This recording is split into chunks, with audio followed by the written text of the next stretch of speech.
Hi everyone, welcome to the Witching Week. Today is episode 116. Today I'm going to be telling you all about a magical, spooky experience I had last weekend. We're going to be looking at an unusual tree and we're going to be talking about magical attitudes. So grab a cup of tea, put some incense on, get comfy and we'll explore the Witching Week. Hi everyone, welcome back. Welcome to episode 116 of the Witching Week. I'm Bren.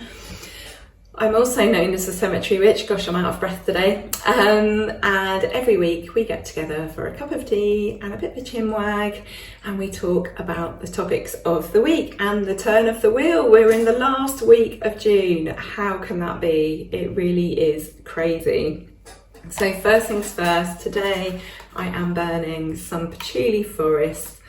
I've not burnt any of this for a couple of months and I have to say it is still heavenly, it is still my favourite, and I am drinking hot chocolate today. I fancied water, but I've had water for the last couple of weeks and thought no, it needs to be something a little bit more jazzy, so we're on the hot chocolate. So last week of June and tomorrow is the summer solstice for us here in the northern hemisphere and the winter solstice for you guys in the southern hemisphere. 3:41 a.m. Where did this come from? It was only 2 minutes ago. We were in the run up to Beltane and we were all getting so excited, and now we've got the solstice. So many people will observe this tonight at sunset into sunrise tomorrow morning, and then they will observe sunset tomorrow evening. So a full 24 hours of celebrations and observances. What are you guys up to? Some of you might have actually left already for your adventures, but if you haven't and you're doing something special, please let us know what you're doing. I would love to hear. Oh, and I need to say happy birthday to my brother-in-law Tim, who always watches the Witching Week and is very supportive. Happy birthday, Tim. So one other thing I want to say as well, one other shout out. Thank you very much to the person who bought the Cemetery Witch mug, of which I am not modelling today. I've got my Hey Foxy mug, which used to be my favourite mug, and now I've got about 1 million witchy mugs and I can't actually decide what's my favourite. But anyway, I digress. Whoever bought a mug, thank you so much. Redbubble does not give me the information. They deem it that, you know, I don't need to be privy to that information because I don't handle any payments and I don't do the printing myself. They print it and dispatch it from their fulfillment centre, so I don't get to see, unfortunately. So I can't extend a personal thank you, but whoever it was, and I imagine it's probably someone who watches the Witching Week, thank you so much. I really, really appreciate it. So last weekend, I went to visit my parents. It was Father's Day on Sunday. We went to take my dad's present over and my mum took us to a place called Spooks Hill. Now she told me about this place a few months ago. She had to find out exactly where in the village it was. She lives rurally in Cambridgeshire and she needed to give this phenomenon a go. I'll tell you all about it in a minute. But anyway, we went to visit. So Spooks Hill, known as Spooks Hill as well to some of the locals, depending on who that person is. And Spooks Hill or Spooks Hill is basically a hill where if you go to it in your car and you turn off the engine and you put it in neutral, so it's not in gear, you will have your car pulled up the hill.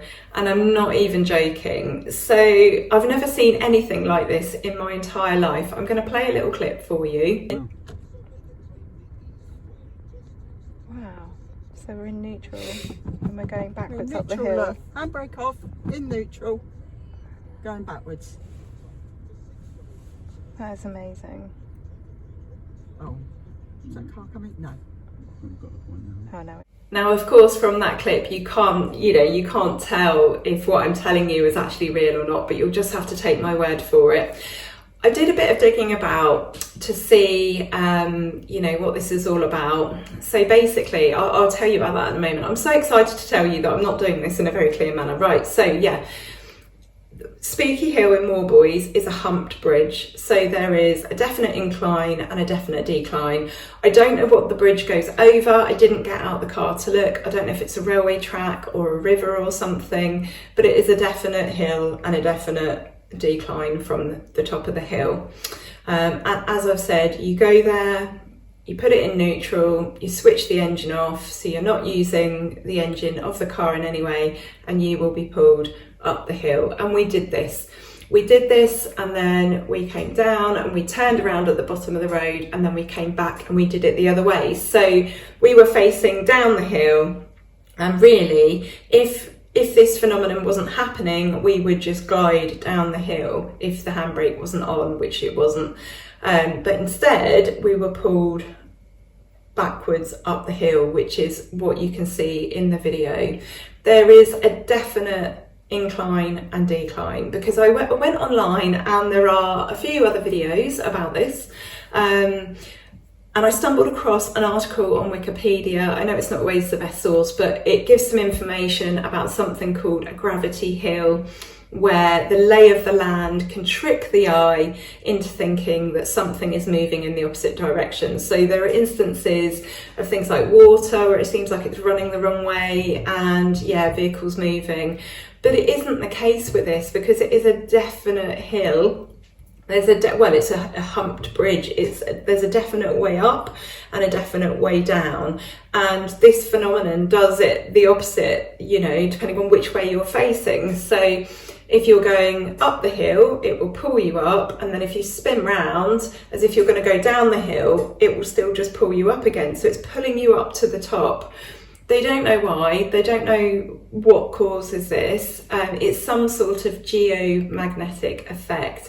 However, Moorboys, which is the village she lives in, is said to be built on top of a volcano. So I can only imagine it's something in the rocks, some metal, something that is causing this magnetic effect. But yeah, absolutely fascinating. So weird. You've got 4 heavy adults in the car. It's not in gear, the engine switched off, and we were being dragged backwards up a hill in the car. Absolutely fascinating. So weird, so brilliant. So thanks to my mum for not only hearing about this local legend, but finding out where it was. It is sort of on a country lane in the middle of nowhere on the outskirts of their village, and trying it out and then taking us to go see it. So thanks to my mum. Something else I saw this weekend is this lovely turkey oak. So if you've never heard of a turkey oak, it's an oak tree, but it's got slightly sharper edges on its leaves. It's got sharper lobed leaves in comparison to a pedunculate oak or a sessile oak. You don't see them around as much. I also took a photo, stood back a little bit so you could see the colour difference. On the left is a turkey oak, and on the right is, I think it's a sessile oak, a Welsh oak.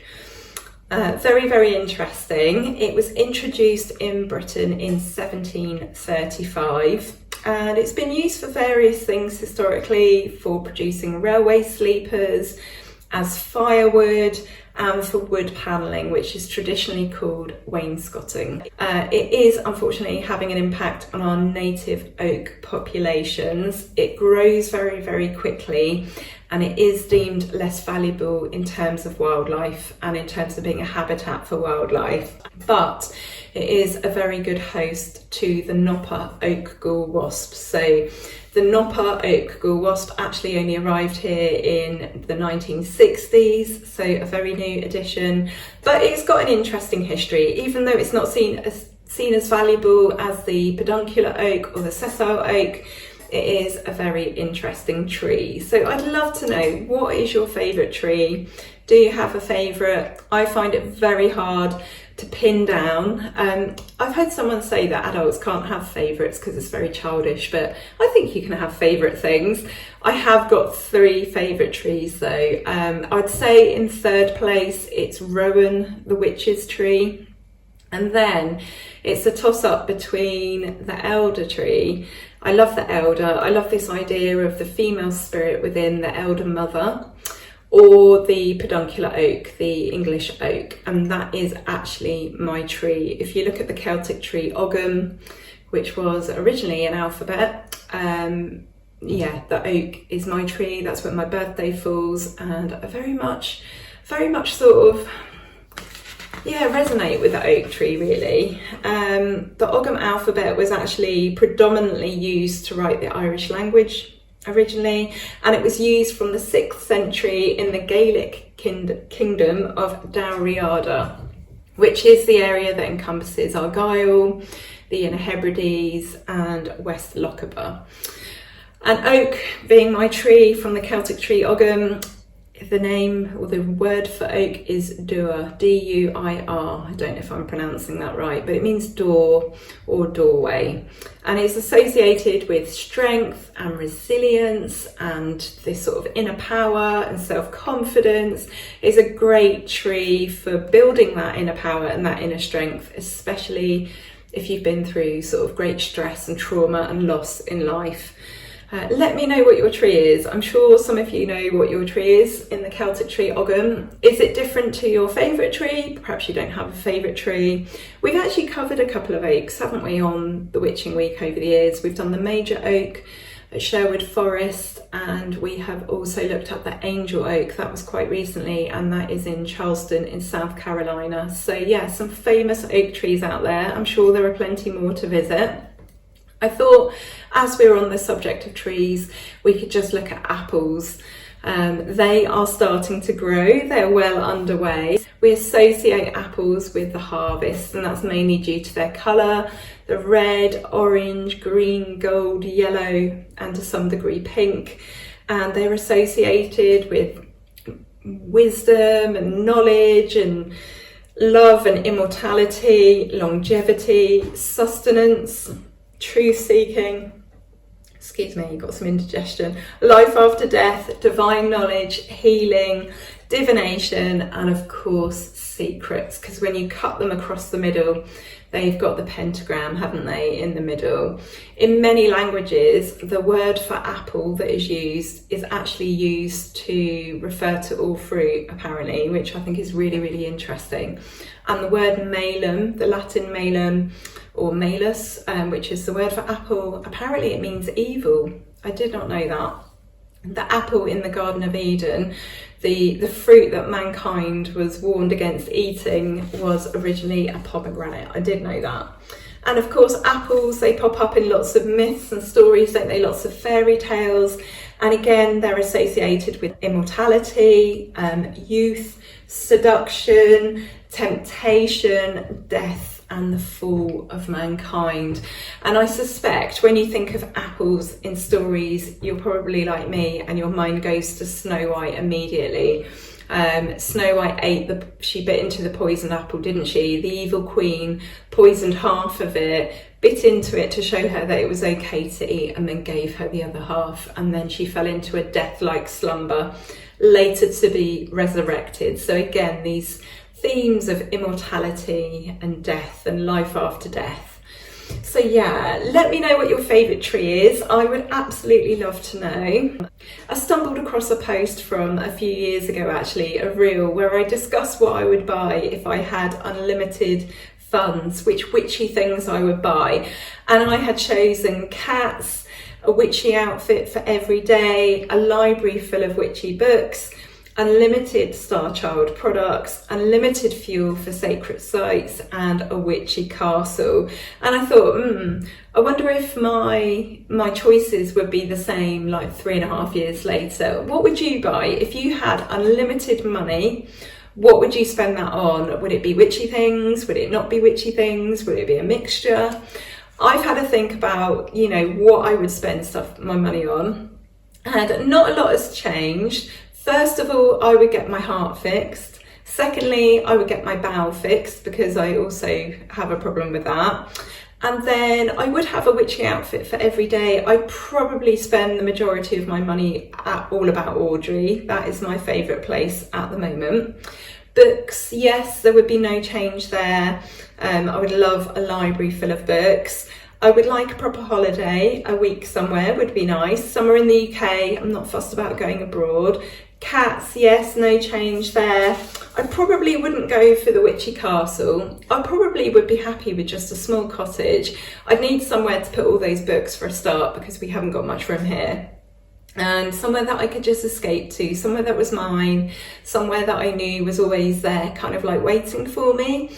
So yeah, not so bothered about the big witchy castle now. Castles tend to be cold and they tend to need a lot of vacuuming and cleaning and looking after. So I'd probably go for a small witchy cottage, and I would still have an incense fund, but I probably wouldn't spend it all at Star Child. I'd probably want to be able to spend money elsewhere and get different types of incense. However, that wouldn't free me up for things like candles, so I don't know. But yeah, I'd still have a good portion of my money going towards incense, and I would have unlimited fuel, yes. Not just so that I could visit ancient sites or sacred sites, but so that I could also visit friends and family.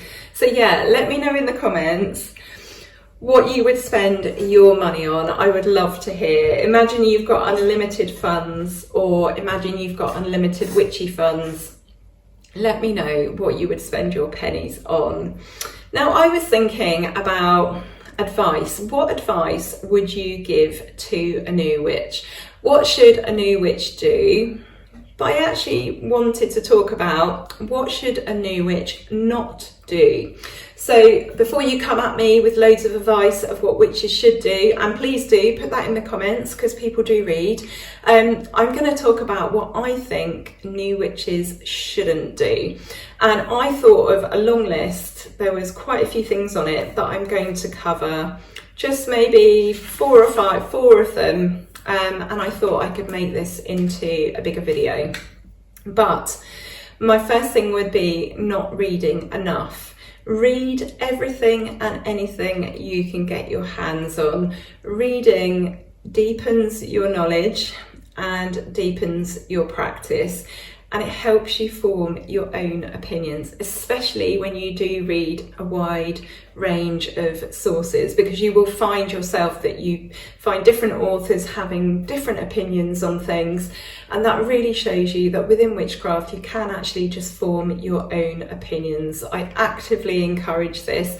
Don't just go along blindly with what you read. Read everything and just take what you like and leave what you don't like. Form your own opinions on things and be brave enough to do that. That's really, really important. So actually, this is the opposite of people gatekeeping. There are lots of people out there that are very, very quick to tell you how you should think and what you should think. And I'm telling you the opposite. I'm saying you should be thinking whatever you want to think, and you should be forming your own opinions. Number 2, being afraid to experiment. So what we're talking about here is practicing. Practice makes perfect, as they say, but what I prefer over practice makes perfect is actually the phrase progress, not perfection. So if you're a new witch and you're learning, then don't be afraid to experiment. You are going to make mistakes. You are going to do things that feel weird or silly or stupid or you're not sure about. You might, in the middle of a ritual, knock something over, but you don't have to worry about this. It's not important in the whole scheme of things, and practicing is how we learn. So practice, practice, practice. That would be my number 2 bit of advice, is to not be afraid to experiment. Number 3, believing that elaborate tools are needed. Nope. That's all I'm going to say. Nope. Absolutely not. I have been using my finger instead of an athame or a wand for 29 years now. And the reason I use my finger is I've got my finger with me always, so I can always use it. I can't forget my finger. It's not going to get damaged or broken. I'm not going to lose it. And actually, as I am casting a circle, I am therefore connected to my task. If you use a wand, there's absolutely nothing wrong with that. If you use an athame or other tools, a stang perhaps, there is absolutely nothing wrong with that if that is your choice. Again, no gatekeeping here. But equally, we don't need tools. We don't need lots of elaborate tools. They're expensive, and they're just a lot of stuff, a lot of things that we don't need really. We can find other ways to do things. So for example, we can work on the inner temple. We can work magic using our minds, but also we can find things in nature. So yeah, if you're out and about, you're out in the woods and you want to do some magic, there is nothing wrong with you picking up a stick and using that as a wand. You're using it as a tool, but equally, you know, you have got a finger, you can use that. So it's about being flexible. It's about being not reliant on things. And I know at the beginning of a witchcraft path or a magical practice of some kind, tools can be very, very helpful because they can help you to step into that magical mindset. However, they're not necessary. They're not something that you need to use forever. And if you are strapped for cash and you can't afford lots of elaborate fancy tools, it's okay. You don't actually need them. They're nice to have. They are nice to have, but you don't have to have them. So please don't feel that you've got to spend hundreds and hundreds of pounds to work effective magic. You don't, because you don't need tools at all. Number 4, self-doubt. Always ignore that inner critic. Most of the time, the little voice telling us that we can't do something or that we're rubbish or that we're no good is absolutely useless and should just not be listened to. Now, that's not to say, you know, be objective about things, be realistic about things, but most of the time that little voice in our head telling us that we can't do something is actually speaking nonsense. So always ignore the inner critic, or that little voice on your shoulder. Always encourage yourself. Always believe that you were meant for this path, because you were. I think if you've found yourself walking this path, this journey, then you are meant to be here. So work really, really hard to replace those negative thoughts with positive ones, and in time you will feel less like an imposter. And when you put the other things into practice as well, so you read, you practice, you appreciate that you don't need to have tools, you don't need to have that pressure on your shoulders, you can then just relax into your practice. And then when that negative voice starts up, you can tell it to F off. So yeah, there are lots of others, so I'm going to put them into a video at some point, I don't know when, but yeah, I thought it would be really nice to have a little chat about magical attitudes. So I want to just give you a small reading today before we do some cards. I want to read something to you out of Elements of Change by Glennie Kindred, and I love these little books by Glennie Kindred. Excuse me, I should never have had hot chocolate this morning. Right, I want to talk about everyday fire alchemy. So these are just little pointers that Glennie has put in this book. This is all about the elements, working with the 4 elements. And as we have the summer solstice tomorrow, and we're celebrating the sun, so I think of the element of fire. We also do have the element of water because we're in the sign of Cancer right now, but I wanted to have a little look at everyday fire alchemy. So I'm just going to read a few of these out to you. Every day affirm, I am the source of change in the world. I have the freedom of choice and the power to use it. Follow the things that strengthen your life force and let go of the things that drain you. You have the choice. Take risks. Act on the strength of your convictions and tap into your courage. Choose only to work with loving, positive, life-enhancing solutions, to follow your yes, to trust your integrity and your inspiration, and commit yourself to openness and sharing. Fire up optimism and confidence. Fire up being thankful for this life you have, for the wonder of life that surrounds you. Immediately you have created a positive and joyful energy that spreads to all you do. Smile at other people when out. Know that this small act of friendship will continue and spread to others. Be aware of the choices you are making and the energy you are setting in motion by your actions, words, thoughts, desires, and feelings. When making choices and decisions, ask yourself, what is the most loving thing to do? So I'll leave that with you. We're going to do some cards now for the week ahead. So yeah, let me know in the comments if you can what you're up to tomorrow to celebrate the solstice, or maybe tonight, maybe your celebrations start tonight. I would love to hear, and I hope you all have the most beautiful solstice. Okay, we've got 4 cards today. We have got the 4 of Cups, We've got the Knight of Swords, we've got the King of Wands, and we have got the Nine of Wands. So immediately, yeah, the message here is that people are reaching out to you. Sometimes they're offering help, sometimes they're offering you opportunities, but for whatever reason you are choosing to say no. You're choosing to say no because you're being cautious, you're being wary. I don't think you quite know why at the moment, but you have this feeling in your gut. You have a voice telling you to watch out, to be cautious, a great big warning sign that's just sort of flashing in your head, and you feel very, very suspicious of what's being offered.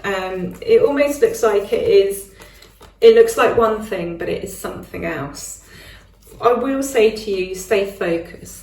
Stay focused. Stay focused in this energy of being discerning and being careful and being cautious, and keep going, because even though you feel battered and bruised by this situation, you are nearly there, you're nearly through it. So just keep your wits about you, keep your head, be level-headed, and you will move through this energy, you will move through this difficult period in time. I don't want to say that you're being manipulated exactly, because it doesn't feel like that, but you are being very careful and cautious with your decision making, and it looks like you are right to be. So keep going, you're nearly there, you're nearly through this. The decisions you are making are wise and they are prudent, and you just have to keep this discernment going and to keep assessing everything on a case-by-case basis. But you are nearly through this period, and hopefully moving on to happier days, but you need to stay focused and keep your eye on things. Okay, I hope that means something to someone. Right, I'm going to leave it there, and I'll be back next week with another episode of The Witching Week. Have an absolutely fantastic solstice, whatever you are doing. Enjoy your celebrations, no matter how big or how small. It might be a simple observance of the morning, a simple greeting of the sun. It really, truly doesn't matter what you do to celebrate. A simple honouring, even a simple nod to the sun is enough. And just, yeah, enjoy the energy, enjoy this super magical time, and I'll be back next week. Take care of yourselves and each other. Lots of love and blessings.